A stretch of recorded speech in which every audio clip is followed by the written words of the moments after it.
నమస్కారం. ఘంటారావానికి స్వాగతం. ముందుగా ప్రధానాంశాలు. మహోగ్ర రూపం దాల్చిన పశ్చిమాసియా యుద్ధం. గల్ఫ్లోని ఇంధన వనరులపై భీకరంగా విరుచుకుపడిన ఇరాన్.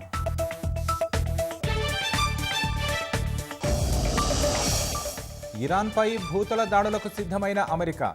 మధ్యప్రాచ్యానికి సైన్యం పంపేందుకు కసరత్తు.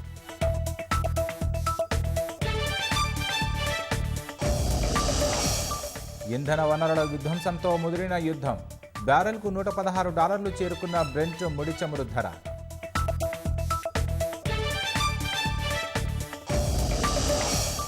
యుద్ధ ప్రభావంతో భారీగా పతనమైన స్టాక్ మార్కెట్లు.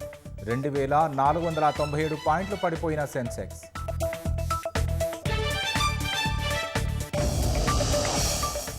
డాడీ మోడీ చిన్న మోడీపైనే తన పోరాటమన్న కవిత.